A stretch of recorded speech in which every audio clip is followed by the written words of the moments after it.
This video is to teach you how to evaluate factorials. Factorials is a simple concept. For example, this means 4 factorial. This exclamation point is the symbol for factorial. All it really means is we start from number 4 and count down all the way to 1. And they are always multiplying. Therefore, 4 factorial just means 4 times 3, which is 12, times 2, which is 24, times 1, which is still 24. And that's all factorial really is. There's a special case for factorial though, and that is for 0 factorial. 0 factorial is always 1. Now let's deal with more complicated examples. So let's say we end up with 9 factorial over 7 factorial. Now I'm going to show you the long way, and then I'll show you a shorter way to solve this problem.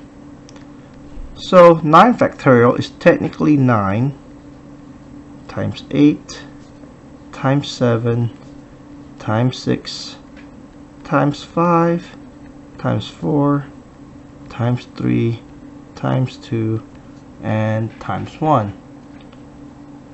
And all of that will be divided by 7 times 6 times 5 times 4 times 3 times 2 and times 1.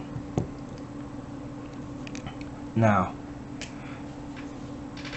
you can multiply all of these numbers and multiply all of these numbers, then divide them and simplify, but that would be very inefficient.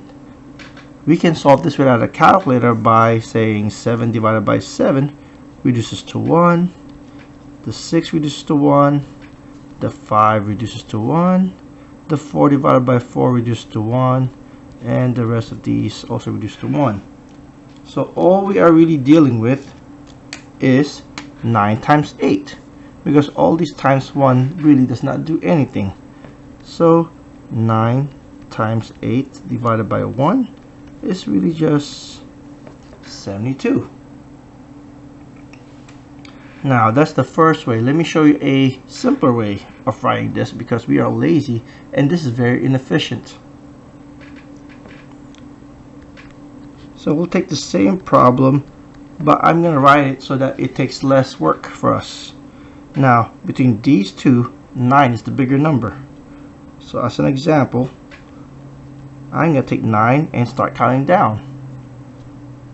Now technically right here I can just say 7 factorial, which represents the 7, 6, 5, 4, 3, 2, 1 all being multiplied together. Now the reason I stop at 7 is because it already matches with the smaller factorial down here, which in this case is 7 factorial. So this 2 right here will reduce to 1 and 1, since they are exactly the same and we're dividing, and we're left with 9 times 8 divided by 1, which once again is 72. So that is how you deal with factorials with numbers. Now let's move on to factorials with algebra, which is the same concept as above.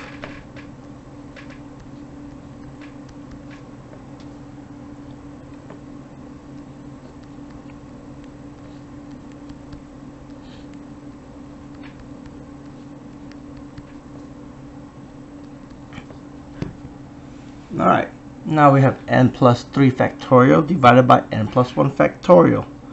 Now we're going to solve it the way we solved it the second time right here. The same thing, we can look at which one is bigger. N plus 3 is definitely bigger than the n plus 1 factorial. So we're going to leave the n plus 1 factorial alone, and we are going to take the bigger one and start counting down.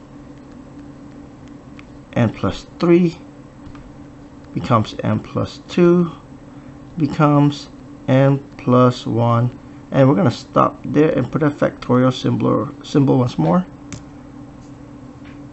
And we're going to reduce these two to 1 and 1. So what we are really left with is n plus 3 times n plus 2 over 1. And we're going to FOIL it.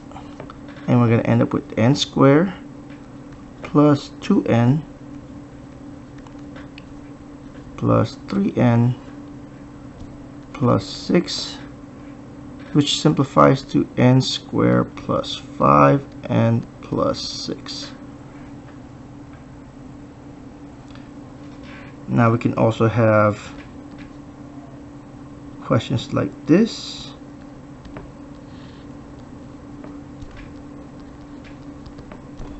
Just to make sure you understand what n factorial means. N plus 1 is bigger than n, so we're going to count down from the n plus 1, because the next one is n plus 0 factorial, which is really just n factorial. And that's how they're reduced together once more, and they'll become just n plus 1 at the end. Now, the hardest one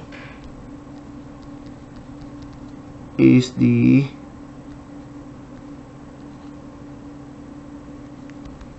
negative ones. Just make sure you understand that which one is actually bigger. Between the top and the bottom, this top portion is bigger. The n minus 1 is bigger than n minus 3. If you don't believe me, you can check it out by plugging in 2, or by plugging like 5. 5 minus 1 is 4, and 5 minus 3 is 2. This one is clearly bigger. So from there, we're going to leave the bottom alone, because that is the smaller one. The one on top is bigger. And when you count down from n minus 1, it becomes n minus 2. And we're going to keep going until we completely match the smaller factorial, which in this case is n minus 3. We can stop there, and these two will reduce to 1 and 1. And therefore we're left with n minus 1 times n minus 2, which is n squared. N times n is n squared. N times negative 2 is negative 2n. Negative 1 times n is negative n. Negative 1 times negative 2 is positive 2. And combine the like terms, we finally have n squared minus 3n plus 2. Now, just to make sure you understand that it is possible to have a bigger one at the bottom compared to the top, the numerator. And in this case, the numerator is bigger. So we're going to leave the top one alone, the numerator alone, and focus on counting down from the denominator. And that becomes n plus 0, which is n. And I'm going to count down from there, it becomes n minus 1. And we are going to stop because that matches the smaller factorial on top. This will reduce to 1 and 1 again.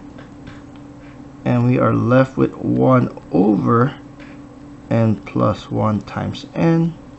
And if you distribute the n, we finally have 1 over n squared plus n. And that's it for factorials.